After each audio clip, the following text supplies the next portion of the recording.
Hi dear student, आज हम class 10th mathematics का एक क्वेश्चन देख रहे हैं जो कि क्वेश्चन कह रहा है सिद्ध करो किसी अभाज्य धनात्मक पूर्णांक p के लिए रूट p एक अपरिमेय संख्या है। तो सॉल्यूशन में हम क्या करते हैं, अगर रूट p एक अपरिमेय संख्या है तो हमेशा सॉल्यूशन करते समय हम इसका उल्टा मान लेते हैं। माना रूट p एक परिमेय संख्या है। जब रूट p एक परिमेय संख्या है तो हम उसको किस में लिख सकते हैं, a बाई बी के फॉर्म में लिख सकते हैं। और परिमेय संख्या की कंडीशन होती है कि उसका हर कभी जीरो नहीं होता, तो हम मान लेंगे b is not equal to zero. तथा a व b अभाज्य हैं, अर्थात सहभाज्य का मतलब होता है जिनका HCF एक हो। सहभाज्य से मतलब हमारा ये है कि कोई भी संख्या क्या होगी, जैसे हम फॉर हर के सिंपलेस्ट फॉर्म में होगी। जैसे मान लो ये 9 है और ये 6 है, तो अभी देख रहे हैं किससे कट रहा है दोनों। ये 3 त्रिक 9, 3 दूना 6 कट रहा है, बराबर करके क्या आ जाएगा 3/2 आ जाएगा। देख रहे हैं ये भी परिमेय संख्या है और ये भी परिमेय संख्या है, लेकिन इसका अगर हम देखें 9 और 6 का तो इसका HCF 3 आएगा, लेकिन 3/2 का HCF क्या आएगा 1 आएगा। तो 3/2 जो है वो है सहभाज्य, लेकिन 9/6 सहअभाज्य नहीं है। तो इसलिए हम मान लेंगे यहाँ पे कि a व b क्या है, हमारे सहभाज्य हैं। ठीक, अब देखो रूट p बराबर a/b है, इसका हम करेंगे तिर्यक गुणा, तो हो जाएगा a बराबर b इंटू रूट p। फिर क्या करेंगे, हम दोनों पक्षों का वर्ग कर देंगे, तो आ जाएगा हमारा, देखो a स्क्वायर हो जाएगा और ये b स्क्वायर, और अंडर रूट p हट करके क्या हो जाएगा, केवल p हो जाएगा। अब यहाँ से हम क्या करेंगे, b स्क्वायर को यहीं पर रहने देंगे।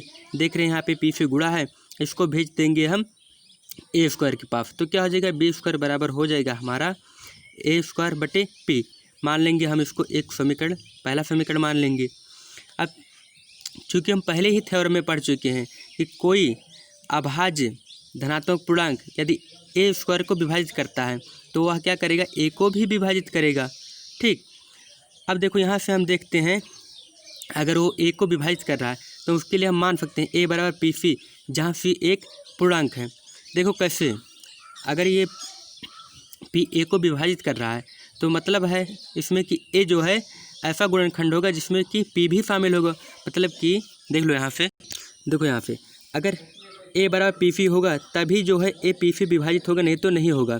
अगर a के गुणनखंड में p आएगा तभी a होगा p से विभाजित, नहीं तो नहीं होगा। अब हम देख रहे हैं यहाँ पे a क्या है, p से विभाजित है। अब अगर हम a को p से भाग करेंगे तो कुछ बार जाएगा, 1 बार 2 बार 3 बार कुछ जाएगा, तो क्या आ जाएगा। अब अगर यहाँ से हम कर लें इसको a बराबर, तो क्या हो जाएगा 3 इंटू p। ठीक, तो ये जो 3 है इसको हम अगर c मान लें तो क्या हो जाएगा, a बराबर हमारा p इंटू c नहीं हो जाएगा। तो वहीं यहाँ पे जो माना गया है, माना a बराबर p इंटू, ठीक, जहाँ पे c एक पूर्णांक है। अब पूर्णांक सभी लोग जानते हैं, पूर्णांक क्या होते हैं, जिसमें जीरो शामिल हो और माइनस की सभी संख्याएँ शामिल हो, साथ साथ प्लस की सभी संख्याएँ शामिल हो। तो माइनस इन्फिनिटिव से लेकर के जीरो सहित प्लस इन्फिनिटिव तक की संख्याओं को कहते हैं पूर्णांक।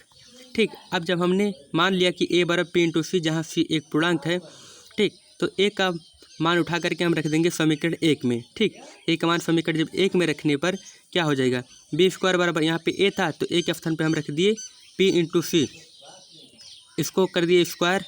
देखो यहाँ पे स्क्वायर था तो स्क्वायर हो गया बटे p। अब इसको देखो खोलेंगे इसका स्क्वायर, तो b स्क्वायर बराबर हमारा, जब इसको स्क्वायर खोलेंगे हो जाएगा p स्क्वायर इंटू सी स्क्वायर बटे p। देखो अब इसको और क्या लिख सकते हैं, b स्क्वायर बराबर हो जाएगा p इंटू सी स्क्वायर। चूँकि देखो यहाँ से स्क्वायर जो है p से डिलीट हो जाएगा, तो हो जाएगा b स्क्वायर बराबर p इंटू सी स्क्वायर। अब यहाँ से हम क्या देख रहे हैं, यहाँ पे जो है सी स्क्वायर से p में गुणा है, तो क्या हो जाएगा, अगर हम p को इधर भेजें तो सी स्क्वायर बराबर b स्क्वायर बटे p, इधर गुणा है तो इधर आकर के हो जाएगा भाग हमारा। इसको मान लेंगे समीकरण 2। पुनः वही कंडीशन हम बताएंगे कि थ्योरम को लेकर के कि p मतलब कि कोई अभाज्य पूर्णांक, ठीक, जो कि b स्क्वायर को विभाजित करता है, ठीक, तो वह क्या करता है, वह b को भी विभाजित करता है। तो इसलिए अगर p जो है b स्क्वायर को विभाजित करता है तो p b को भी विभाजित करेगा। ठीक, तो हमने क्या देखा समीकरण 1 और समीकरण 2 में, यहाँ पे देखो ये समीकरण 1 है और ये समीकरण 2 है। हम देख रहे समीकरण 1 और समीकरण 2 से a तथा b के उभयनिष्ठ गुणनखंड p है, ठीक, जो कि विरोधाभास है। अब विरोधाभास से हमारा कहने का मतलब ये है, हमने ए और बी को माना था कि वो सह-अभाज्य संख्या हैं, मतलब कि जिनका एचसीएफ 1 हो। लेकिन अब यहाँ पे हम क्या देख रहे हैं, ए तथा बी का एक और उभयनिष्ठ गुणनखंड आ गया जो कि पी के रूप में है, जो कि पी है। ठीक, इसलिए जो हम माने थे कि माना रूट पी एक परिमेय संख्या है, वो तो परिमेय संख्या रही नहीं, क्योंकि हमने जिस कंडीशन को फॉलो करके माना था वह गलत हो गया।